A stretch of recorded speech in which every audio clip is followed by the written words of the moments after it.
La TVT et TV Space présentent les champions de l'orthographe. Une émission hebdomadaire de dictation et d'épellation de mots. Une production de Cassius Togo. Réalisation Kokou Agbemadon.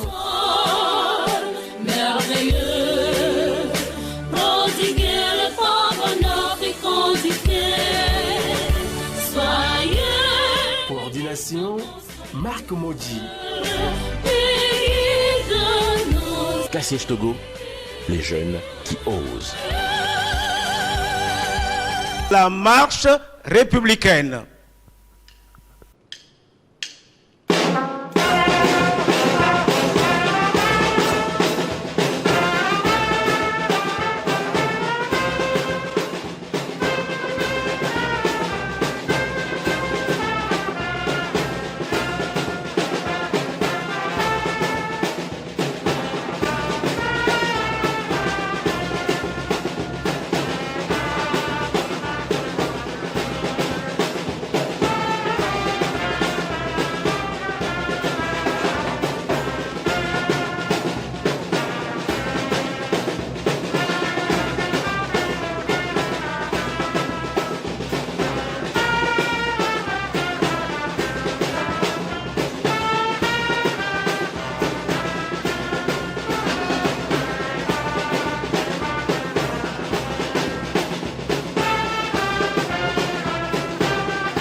Sauce piquante. À en croire les potins,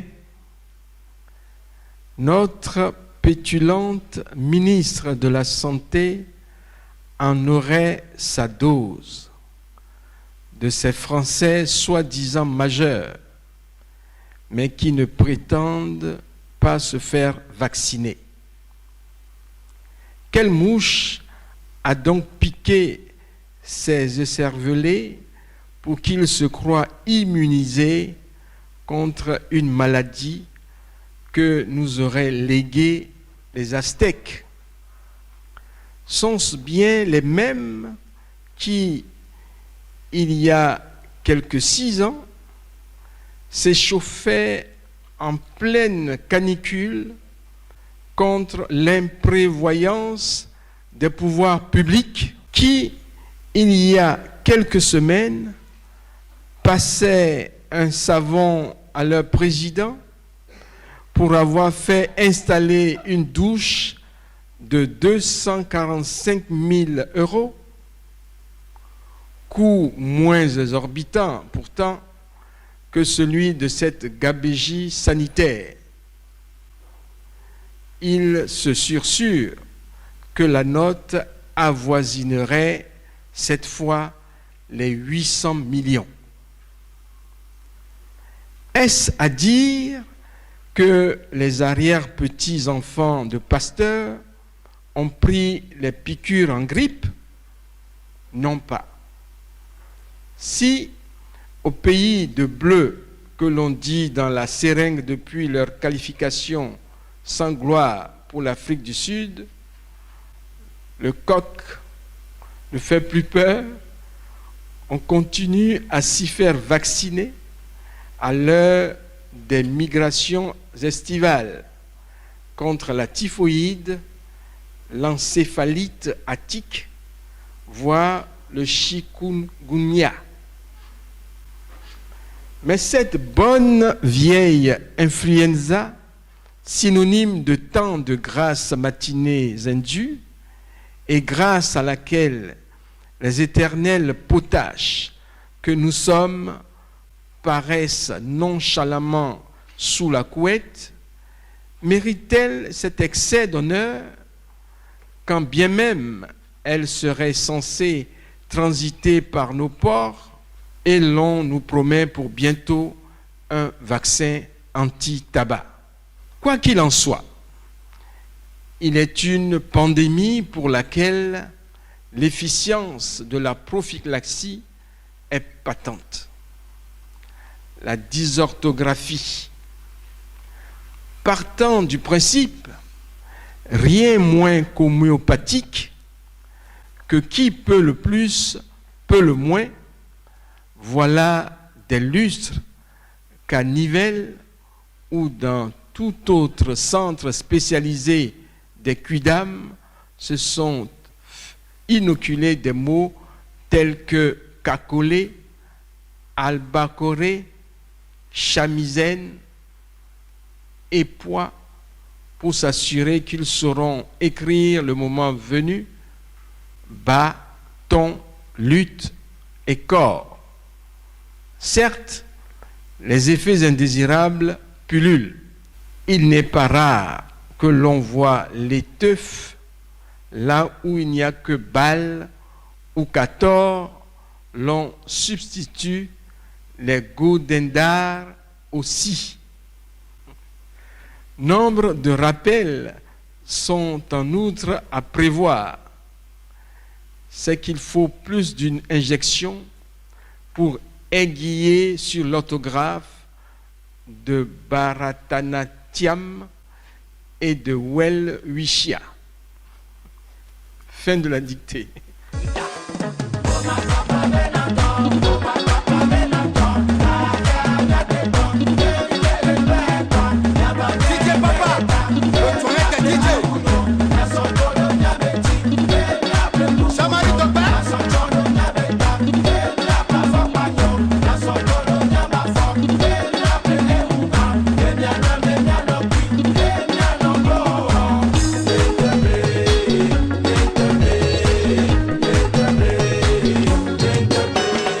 C'est une malvoyante qui est venue nous montrer la voie. C'est elle qui nous montre le chemin. C'est elle qui porte le flambeau, la lumière. C'est d'elle que cette lumière a jailli. Aujourd'hui, en ce jour de Pentecôte, jour béni du Seigneur, que le nom du Seigneur soit loué par sa personne et sa prestation. Et tout à l'heure, mes seigneurs auront tout le plaisir de vous donner leur bénédiction. Une bénédiction bien secouée. Une bénédiction bien remplie de vitamines pour vous revigorer et vous booster afin que vous puissiez aller de l'avant. Merci, félicitations. On l'applaudit, s'il vous plaît.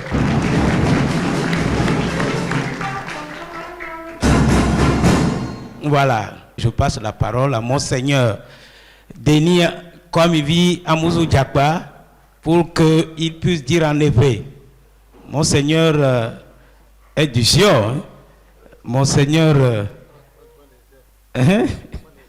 bon, nous, on a quand même besoin, ça c'est pour montrer la voie aux jeunes. Donc nous passons la parole à Monseigneur pour nous donner ses impressions par rapport à ce qu'il a vu, surtout pour l'éveil, la dictée à laquelle les jeunes ont été soumis tout à l'heure, et en même temps parler de notre sœur, de notre amie, qui désormais va être portée dans nos cœurs, et pour longtemps, la malvoyante, celle-là qui est venue de Sokodé pour participer à cette dictée.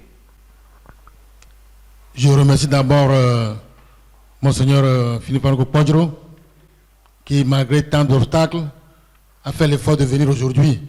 Je me demandais s'il pouvait venir aujourd'hui. Il est venu, l'esprit l'a revigoré. On le remercie de tout cœur. Merci à Monsieur le ministre Quand j'ai appris que c'est en son honneur qu'on va faire la séance d'aujourd'hui, je dois tout faire pour venir.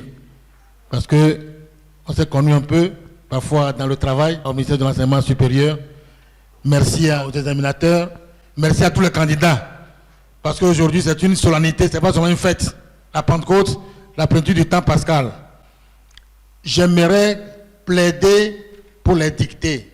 Ce n'est pas la peine de faire des dictées compliquées. Il faut faire des dictées abordables.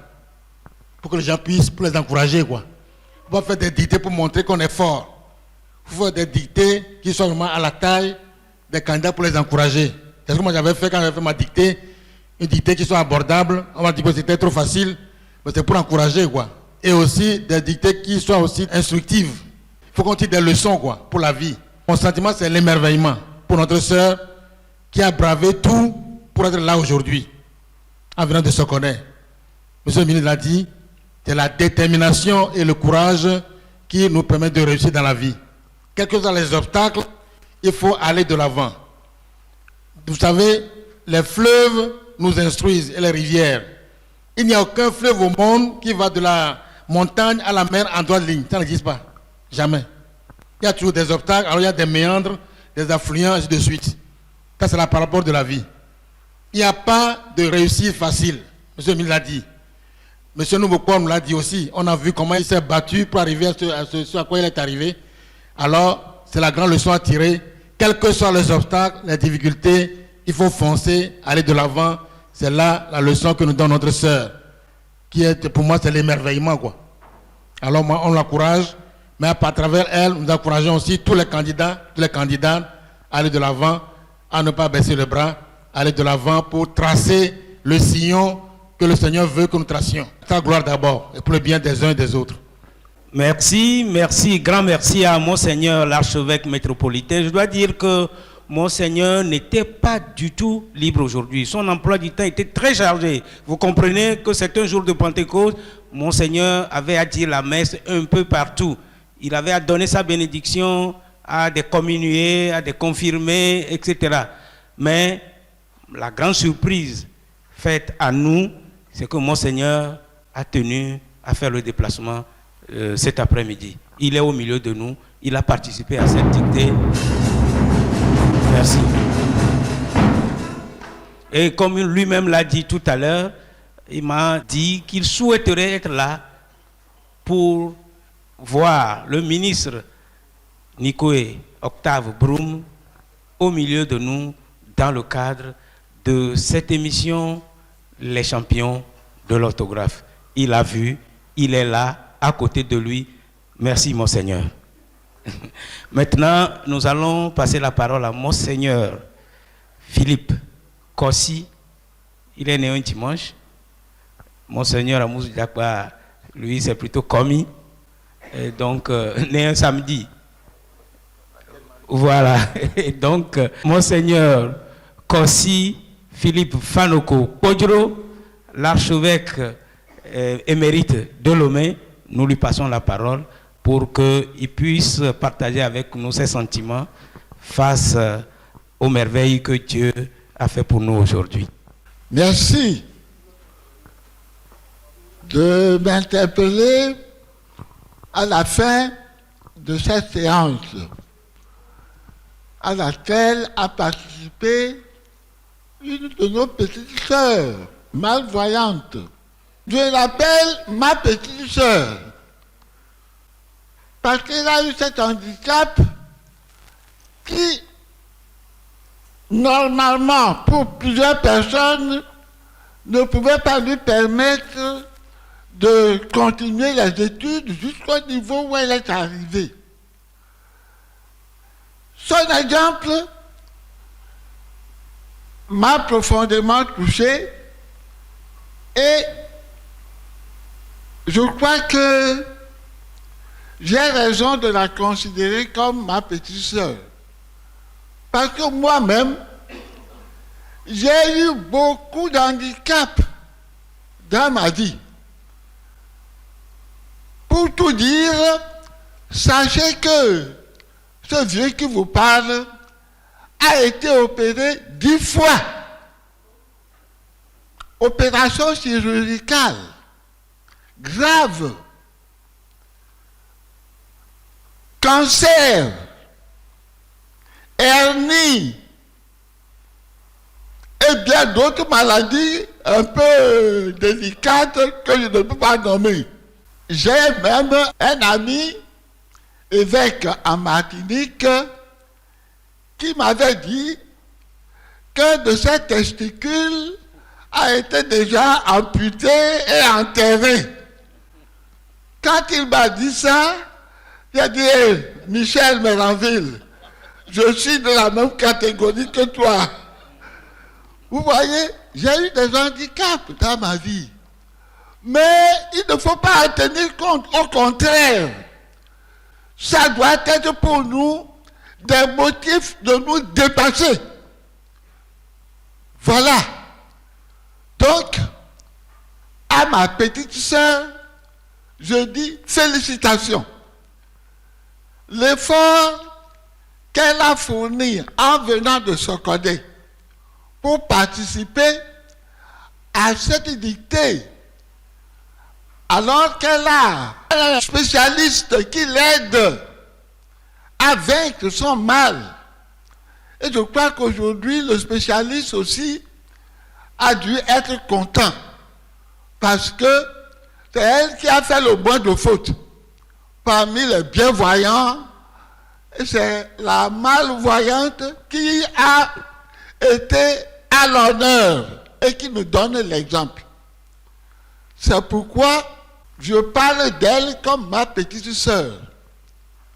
Si je devais tenir compte de tous les ennuis de santé que j'ai eus dans ma vie, je ne serais pas arrivé à répondre à l'appel de Dieu et à occuper le poste d'archevêque auquel je n'ai jamais pensé dans ma vie. Le jour où on m'a ordonné prêtre, je venais de sortir de 5 années de fatigue nerveuse où je ne pouvais même pas lire une page par jour sans avoir des sifflements à la tête et des insomnies impossibles. Si bien que l'évêque qui m'a envoyé à Rome pour les études s'est découragé et il a demandé au recteur de me retourner au pays. Le recteur me dit d'aller voir un spécialiste.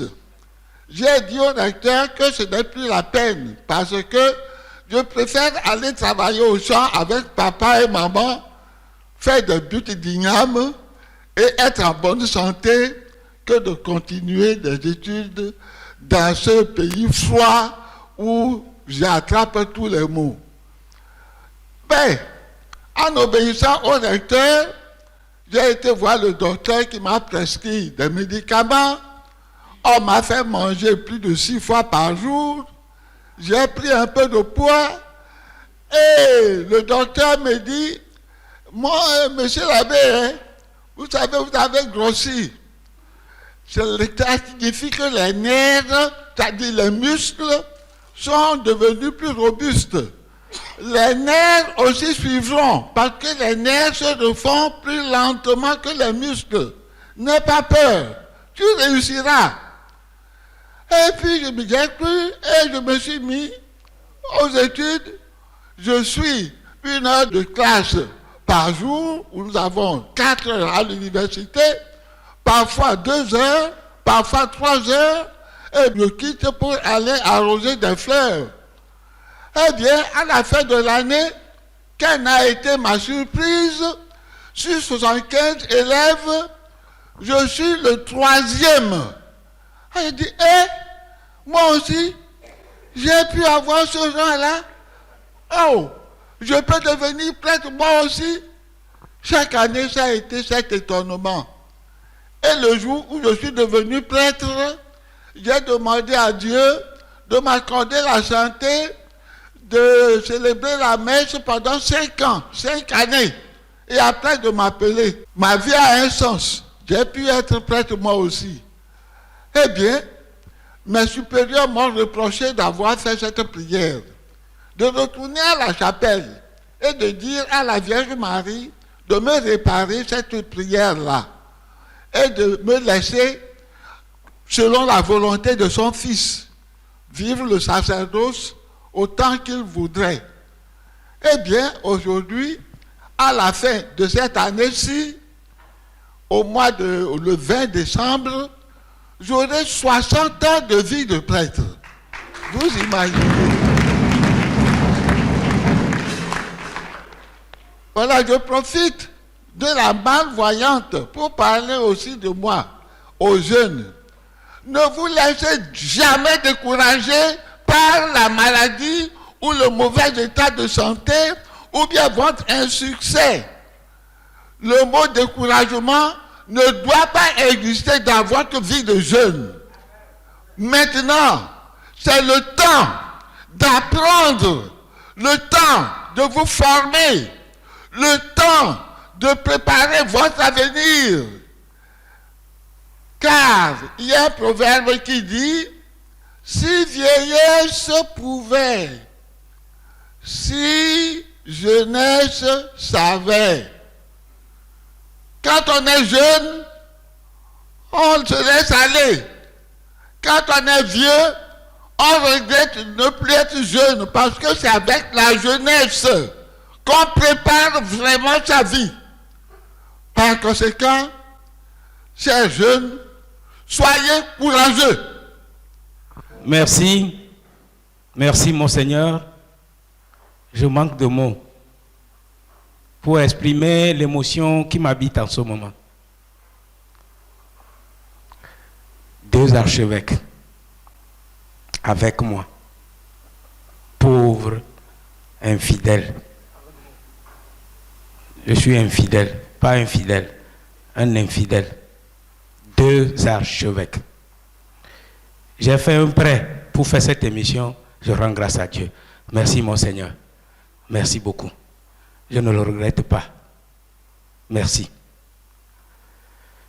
Mesdames et messieurs, je n'avais pas fini de présenter notre invité d'honneur d'aujourd'hui, le ministre Octave Nikwe Broum. Il reste 2 mots que je voudrais ajouter.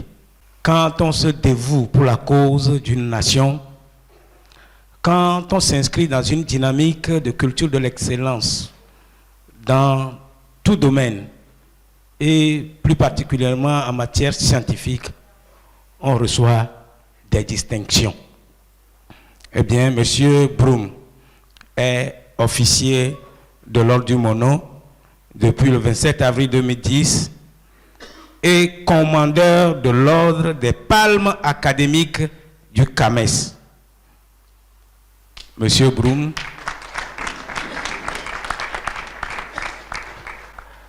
Monsieur Broum, pour ses immenses connaissances, ses immenses richesses entendues sur tous les plans, a une femme, donc il est marié, et a 3 enfants. Merci, Monsieur le ministre. Nous arrivons à la fin de cette émission, ce rendez-vous du donner et du recevoir, ce rendez-vous de la culture de l'excellence, le rendez-vous des champions. Eh bien, vous qui êtes ici, vous êtes des champions. Vous êtes des champions à l'honneur de notre pays, le Togo.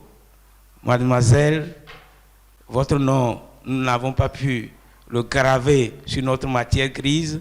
Cependant, nous vous disons tout particulièrement merci et félicitations pour le beau travail que vous avez accompli. À partir de cette participation, c'est tout le Togo qui vous découvrira comme une fille vaillante qui cultive l'excellence. Que tes œuvres t'accompagnent. On l'applaudit s'il vous plaît.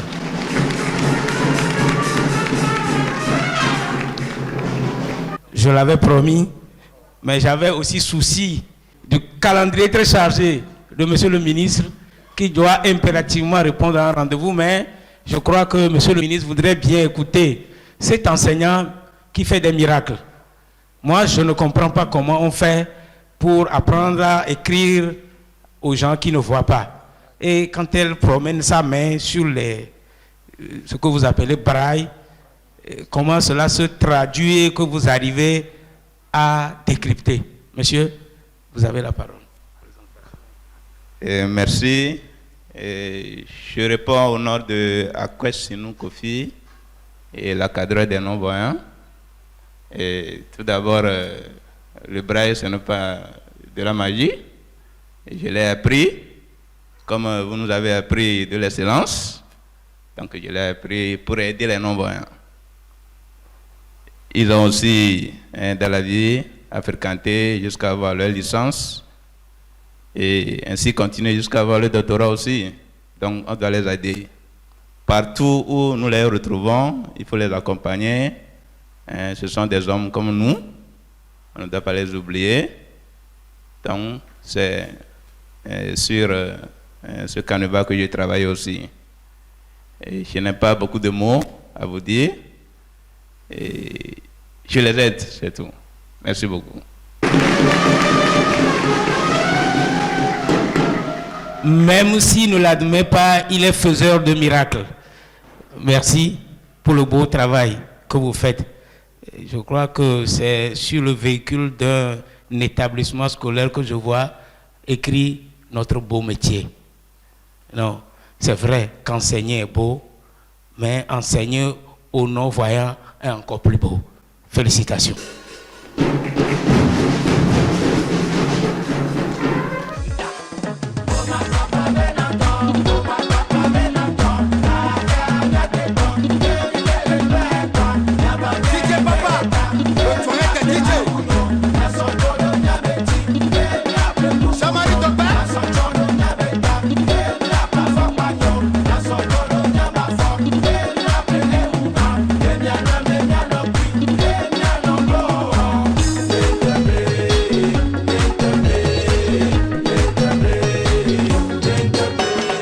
La cellule de formation inclusive des étudiants en situation de handicap de l'Université de Lomé a pour rôle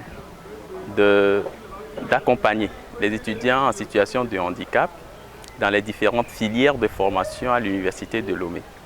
Il s'agit donc de leur offrir des services spécialisés en appui aux différents départements qui les encadrent. Et donc, ce sont principalement des étudiants en situation de handicap visuel parce que leur handicap est plus patent et ça pose beaucoup de travaux spécialisés pour qu'ils puissent se former à l'université. Et en plus des étudiants en situation de handicap visuel, nous avons des étudiants en situation de handicap auditif, donc des étudiants qui ont des problèmes d'audition et pour qui également nous servons des mécanismes d'accompagnement. Et puis il y a des étudiants en situation de handicap physique de façon générale. Il peut y avoir des étudiants qui ont des difficultés à rédiger, des difficultés à se déplacer et à s'asseoir convenablement dans les amphis.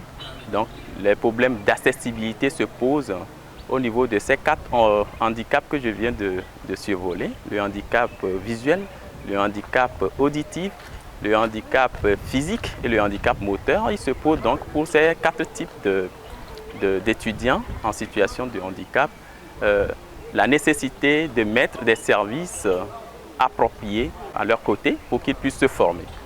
Pour les étudiants en situation de handicap visuel, les non-voyants, qui est le terme générique qu'on utilise aujourd'hui pour les désigner, il faut le braille. Et le système braille, c'est un système internationalement reconnu.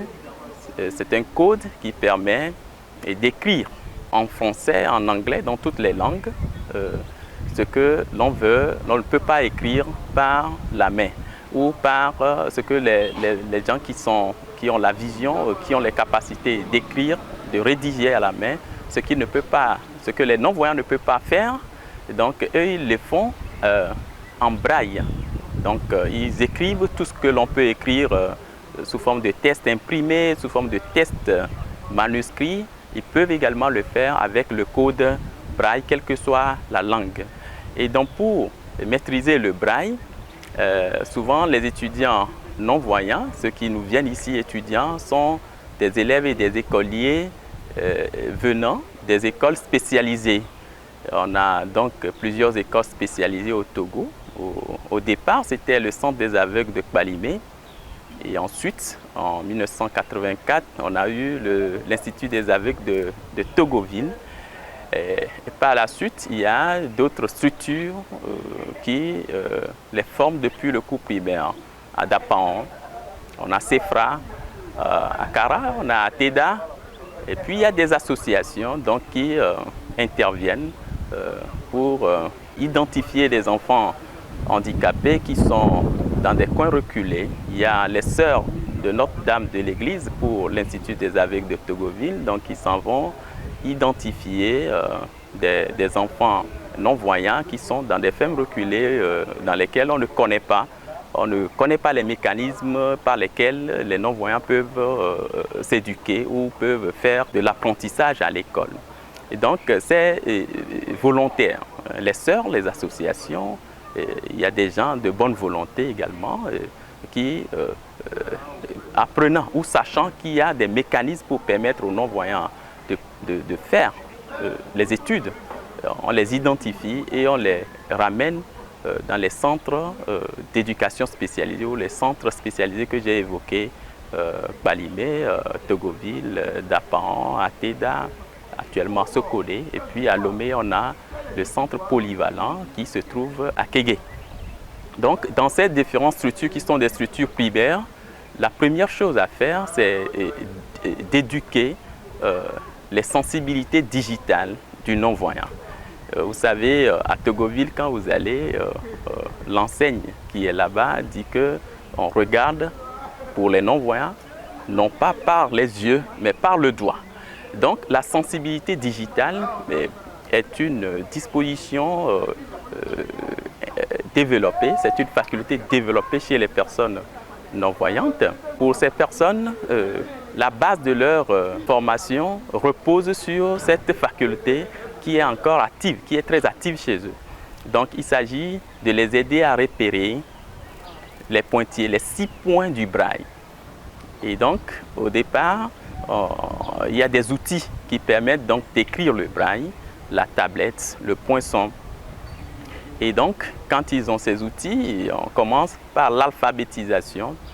Souvent, le système d'éducation au Togo, les programmes éducatifs qu'il y a depuis le cours primaire jusqu'au lycée et puis à l'université. Donc, au cours primaire principalement, on suit les différentes leçons d'alphabétisation, d'écriture, etc., avec le braille. Et donc, ça leur permet déjà d'acquérir les méthodes d'écriture et de lecture du braille. Et donc, une fois qu'ils acquièrent cette compétence dans le braille, dans la maîtrise des 6 points du braille, le braille, c'est une combinaison de 6 points. Et chaque lettre constitue une partie de l'exploitation des combinaisons des 6 points.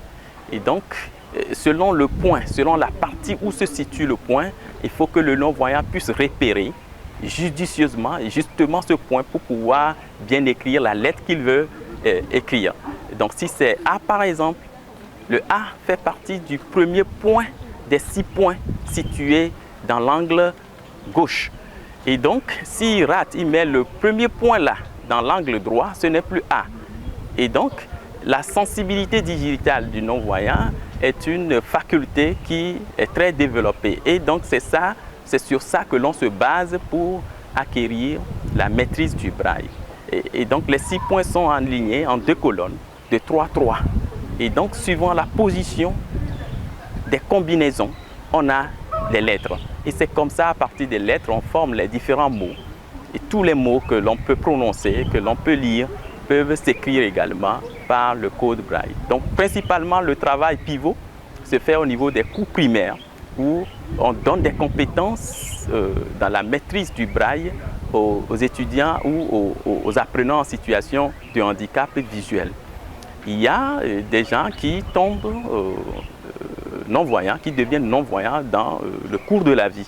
Donc, il y a des cas des personnes qui ne sont pas nées aveugles, des gens qui sont devenus aveugles par des circonstances de la vie.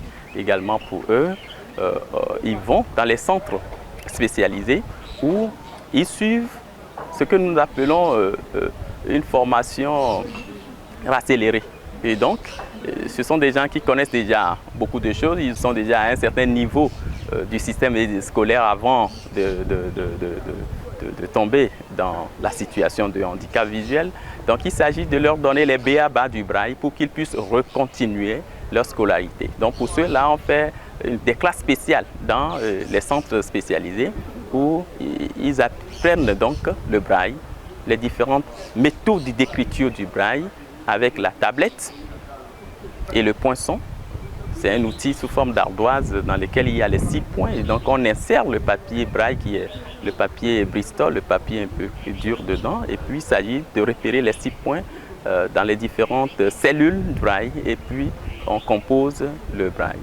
Donc cette partie écriture est suivie d'une seconde partie lecture qui consiste donc à retourner le papier parce que le braille s'écrit à l'envers et se lit tout comme toute écriture, de la gauche vers la droite. Mais pour l'écrire, pour le non-voyant, avec la tablette, il commence par le côté droit pour arriver au côté gauche. Et pour lire maintenant, il va du côté gauche vers le côté droit. Quand c'est avec la tablette, c'est le mécanisme. Quand c'est avec d'autres outils, comme la Perkins ou la machine à brailler, ça fonctionne. Les 6 points se trouvent sous forme de 3 points du côté gauche et du côté droit. Et donc, il s'agit d'aller, tout comme on tape les machines dactylographiques dans le temps, où la position des doigts fait office de référence quant à l'écriture, quant à la lettre que l'on veut composer avec la machine Perkins. Et ça permet donc d'écrire le braille. Et donc, si on écrit avec la machine Perkins, là, le système d'écriture va normalement de la gauche vers la droite. Mais avec la tablette, c'est de la droite vers la gauche et la lecture de la gauche vers la droite. Et donc, c'est comme ça, ça se passe avec les 2 outils-là. Donc, le premier outil, c'est la tablette et le poinçon. Le second outil, c'est la machine Perkins. Voilà. Donc, voilà pour le système d'écriture et de lecture. Une fois que tout non-voyant maîtrise ce système, il peut faire son éducation scolaire jusqu'au niveau où il se trouve épuisé. C'est ce qui fait que des gens, des étudiants, ont pu donc bravir les différents cycles scolaires, puis le CPD. Ils ont obtenu donc le diplôme de CPD, de BPC, de baccalauréat, et ils nous parviennent à l'université. À l'université, ils sont éparpillés, suivant donc les filières de leur choix. Et donc, je peux catégoriser pour dire qu'ils sont beaucoup plus dans les sciences sociales. Donc, dans les sciences sociales, l'anthropologie, la sociologie, l'histoire, la géographie, c'est un peu difficile pour eux parce qu'il y a des cartes à reproduire et le système braille tel que nous l'avons à notre niveau ne permet pas de reproduire des schémas et des cartons. Du coup, c'est difficile pour eux de faire la géographie. Donc, en histoire, ils sont là, en philosophie, ils sont là. Et maintenant, dans les lettres, il y a donc le français, ou les lettres modernes ici à l'université, l'anglais, l'espagnol, l'allemand. Et en plus, il y a donc le droit où il y a beaucoup d'étudiants également qui veulent apprendre le droit. Et donc, on a des étudiants en droit. En journalisme, nous avons également deux promotions, 2 étudiants qui ont fait le journalisme. Actuellement, on a un étudiant à l'ISICA, Institut des sciences de la communication, donc ici à l'université de Lomé, qui est en fin de parcours de licence professionnelle. Donc, il se retrouve beaucoup plus dans les filières à dominance littéraire. Et donc, ce qui fait que c'est leur base. Depuis le lycée, depuis le collège, les symboles mathématiques ou la maîtrise des calculs poussés n'est pas favorable n'est pas accessible à eux compte tenu des difficultés liées au braille, mais également compte tenu de l'insuffisance du personnel d'encadrement dans ces disciplines scientifiques. Donc essentiellement, il y a l'outillage qui manque, bien que l'on puisse trouver des gens qui sont spécialisés dans ces matières-là, il y a l'outillage qui manque, qui ne permet pas qu'ils puissent avoir une formation pointue pour pouvoir arriver à faire la FDS, la faculté des sciences, faire les maths physiques ou faire la biologie ou la médecine à l'université. Voilà un peu les difficultés. Donc de façon ramassée, je peux dire que les domaines littéraires ou les domaines des sciences sociales sont les domaines les plus abordables pour les étudiants en situation de handicap. Même là-bas, il y a des difficultés qui se posent en termes de documents à lire, parce que les livres ne sont pas accessibles en braille, et dès lors qu'un document n'est pas accessible en braille, du coup, ça pose un problème d'accessibilité aux étudiants en situation de handicap visuel. Et donc, des mécanismes de compensation existent, et essentiellement, on met à profit l'audition, c'est-à-dire des CD, des livres qui sont lus, et enregistrés sous CD et qu'ils peuvent auditionner, et des logiciels qui permettent de convertir des documents en Word, des documents électroniques en documents lus. On a le logiciel Bolabolka, on a le logiciel JAWS, qui sont des logiciels, des innovations technologiques qui viennent aider les non-voyants à pouvoir lire certains documents. Mais il faut reconnaître que la plupart des documents ne sont pas accessibles en version numérique non plus. Donc ce qui pose du coup d'autres difficultés pour la lecture complète d'une œuvre, par exemple pour les étudiants non-voyants. Mais à côté de ça, il y a de l'effort considérable qu'ils font. Ils sont beaucoup attentifs aux radios. Ils suivent beaucoup les émissions radio, les émissions télé, et qui constituent la source de leur culture en partie. Et donc, sachant bien qu'ils n'ont pas tous les documents et tous les livres, même s'ils veulent lire, ils ne peuvent pas les trouver, ils font leur performance en se basant sur la performance des gens qui animent des émissions, sur la performance des gens qui les encadrent, sur la performance des groupes sociaux au sein desquels ils s'insèrent. Et souvent, plusieurs émissions radio, ils les suivent. Et puis, de grandes chaînes sont des chaînes de référence pour eux. Donc, ce qui permet que leur niveau de langue est beaucoup plus élevé. Malgré qu'ils n'ont pas de la documentation, malgré qu'ils aient des problèmes de documentation, ils ont un niveau de langue un peu élevé pour ceux qui ont l'amour des lettres. Il faut avouer que l'État togolais fait beaucoup d'efforts pour le respect des droits des personnes en situation de handicap. Et depuis, vous allez trouver depuis 2003 ou bien avant 2003 des cadres non-voyants dans l'administration publique au Togo. Il y a des personnes de référence que je ne voudrais pas citer ici. Vous pouvez les connaître sur les chaînes, vous pouvez les connaître dans leurs activités sur le plan national et même sur le plan international. Et donc, l'État fait un effort de recrutement des personnes en situation de handicap. Nous devons donc féliciter, nous devons donc reconnaître cet effort que le gouvernement fait. Et parce qu'il a ratifié beaucoup de conventions internationales, beaucoup de documents internationaux qui attirent l'attention sur l'inclusion des personnes en situation de handicap. Et pour rappel, le récent plan, le dernier plan de développement du Togo, PND, le PND dans son acte 3 a prévu donc l'inclusion, le renforcement de l'inclusion sociale. Et ça prend en compte beaucoup de dimensions liées donc aux différentes couches de notre société et à leur inclusion dans les différents secteurs.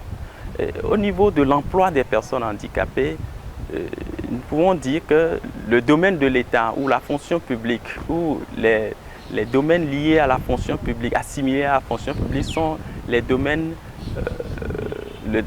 où officiellement les personnes handicapées sont recruter. Vous allez voir par les différents concours qu'il y a un traitement, où il y a une vague d'étudiants ou de diplômés handicapés qui sont recrutés par les différents concours. À l'ENS, on a donc une troisième vague d'étudiants qui est formée à l'école nationale de l'enseignement supérieur, ENS, d'Atakpamé. On a donc l'ENS forme donc les gens dans l'enseignement du deuxième et troisième degré. On a donc des diplômés non-voyants qui sont passés par là, qui sont devenus des enseignants. On a des diplômés qui sont allés également par l'école nationale des instituteurs. Donc ils ont passé ces concours, ils sont admis, ils sont actuellement des enseignants qui interviennent aux côtés de leurs camarades dans les centres spécialisés. On a eu donc le recrutement général de la fonction publique également a permis à certains cadres en situation de handicap de trouver de l'emploi. Donc de façon générale, dans le secteur public et parapublic, l'État fait un effort pour l'insertion professionnelle des diplômés en situation de handicap. Et au niveau, donc, le travail reste au niveau des structures privées. Et donc, des entreprises privées n'ont pas donc, beaucoup de personnes en situation de handicap diplômées en leur sein. Et peut-être c'est des problèmes qui se posent et il faudra que l'autorité prenne des décisions pour voir quelles sont les mesures facilitatives pour l'intégration des personnes en situation de handicap qui ne seront pas intégrées compte tenu de leur cas social, mais compte tenu de leurs compétences. Donc ils ont des compétences qu'ils peuvent faire valoir également dans le secteur privé. Et donc il reste à l'État, il reste à voir quelles mesures facilitatives ouvrir aux structures privées pour embaucher les personnes en situation de handicap. Il y a dans le domaine associatif beaucoup d'étudiants, beaucoup de cadres en situation de handicap. On a la fêtière des associations de personnes handicapées, qui est la FETAF, au sein de laquelle on retrouve beaucoup de cadres en situation de handicap. Il y a également des ONG internationales qui sont au Togo. Handicap International, Plan Togo, CBM, qui font des efforts de recrutement des diplômés en situation de handicap. Et donc il faut dire qu'en matière d'insertion professionnelle, le champ est ouvert dans tous les domaines d'emploi pour les personnes en situation de handicap. Le peu d'écriture qu'ils obtiennent leur sert beaucoup dans la graphie de mots. Même dans le système d'audition de livres ou de lecture de livres par des logiciels parlants, il y a toujours la possibilité de se faire épeler les mots. Donc, quand on épelle le mot, ça permet à l'écouteur avisé encore qu'est le malvoyant, de pouvoir penser à l'orthographe du mot. Dans les cours, dans les amphithéâtres, voilà quelques objets de sensibilisation que la cellule handicap fait. On demande aux enseignants de faire en sorte que ce qui est écrit au tableau puisse être épelé. Et donc, quand on écrit un mot au tableau, on fait en sorte que ce mot soit épelé. Ça permet donc à la masse d'étudiants qui suivent le cours de pouvoir, pour ceux qui voient, ils verront donc l'orthographe au tableau, mais ceux qui ne voient pas pourront compter donc sur les mots épelés pour bien orthographier les mots. Donc, en ce qui concerne la graphie des mots, il y a donc ces facilités. Je ne peux pas dire que ce sont de grandes facilités, mais sachant bien qu'on a des limites et qu'on ne peut pas lire les documents, les étudiants les apprenants en situation de handicap visuel développent beaucoup plus leurs compétences dans la rétention de ces mots, de leur orthographe, et puis ils arrivent à s'en sortir. Ils savent donc que c'est la seule compétence ou c'est la seule possibilité qu'ils ont, donc ils maximisent ces compétences-là. Et l'autre élément que je peux évoquer, c'est que il y a la grammaire. Et donc, maîtrisant la grammaire, et maîtrisant les conjugaisons, ça leur permet également d'écrire justement les mots. Donc, si nous avons la candidate qui a pu exceller à partir de son travail, c'est dit que malgré toutes les difficultés qu'elle brave, compte tenu de sa situation de handicap de vue, elle a pu faire ce dépassement.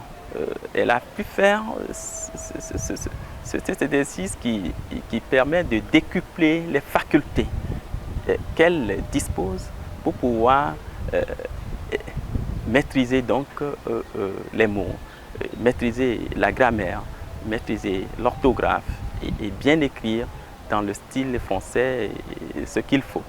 Donc c'est ce que je peux dire. Parfois on dit que quand il y a trop de difficultés, il y a toujours une parcelle qui permet de surmonter ces difficultés. Et donc le handicap de vue est comme un ensemble de choses qui bloquent.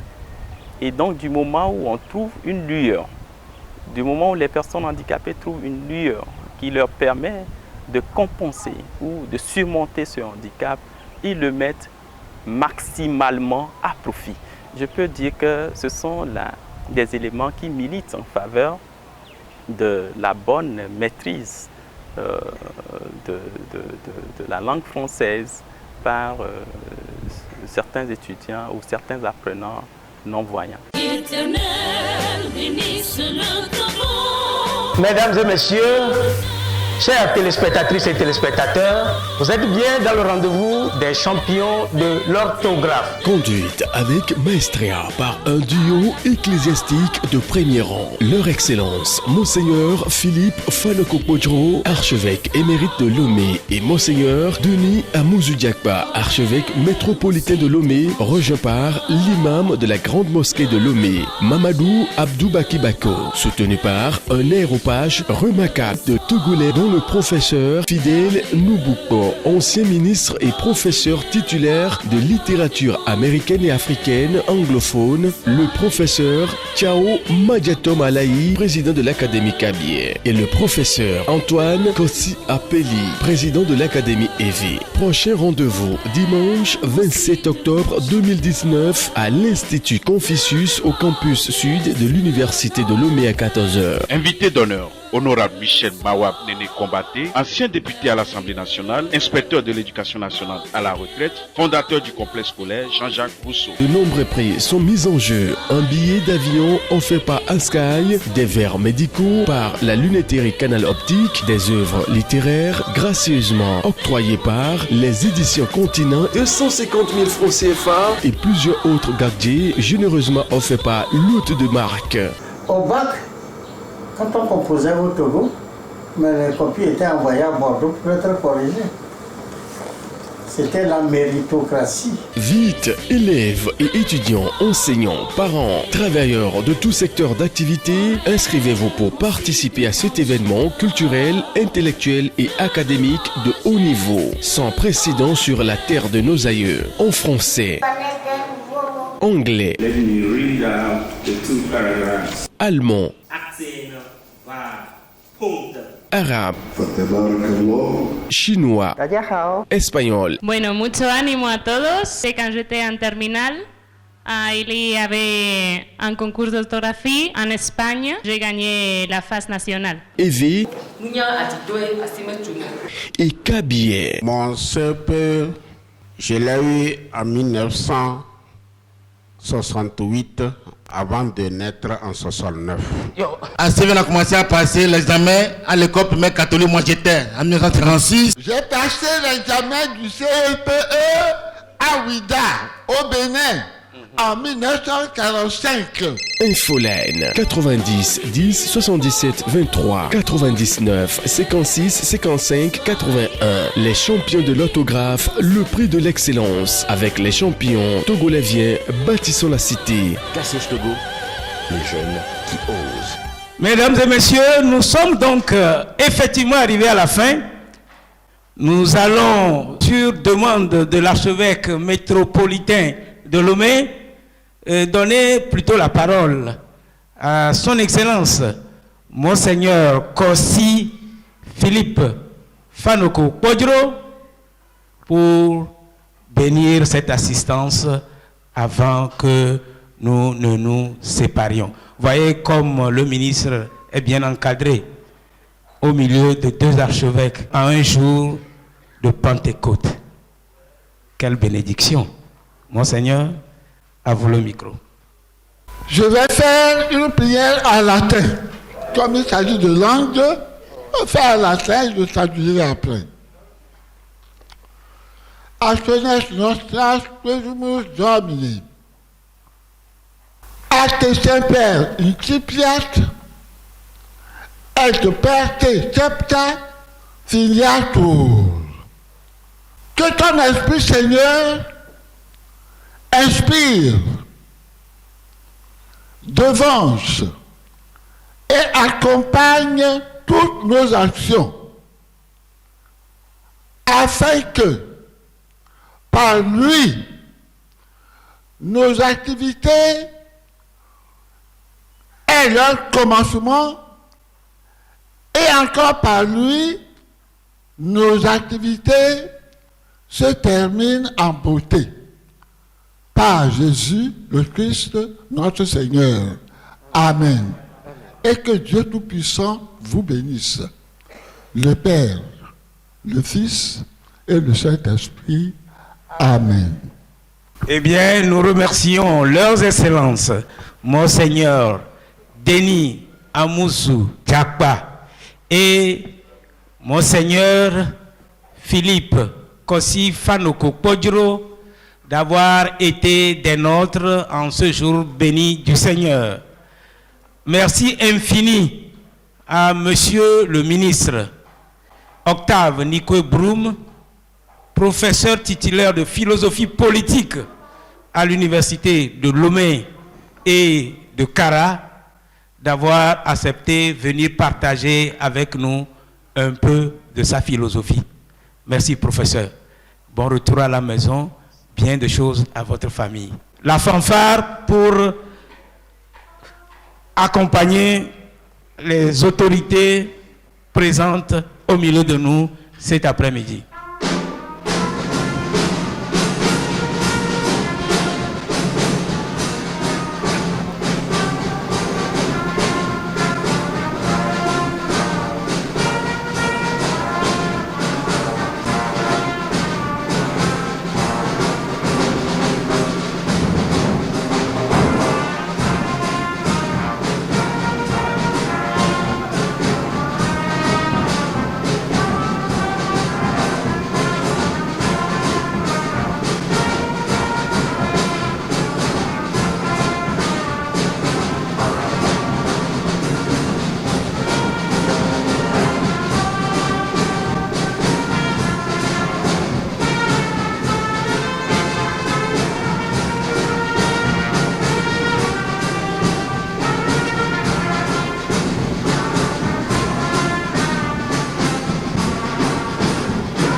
D'envol l'école, d'envol la nation. Cassiège Togo, les jeunes qui osent.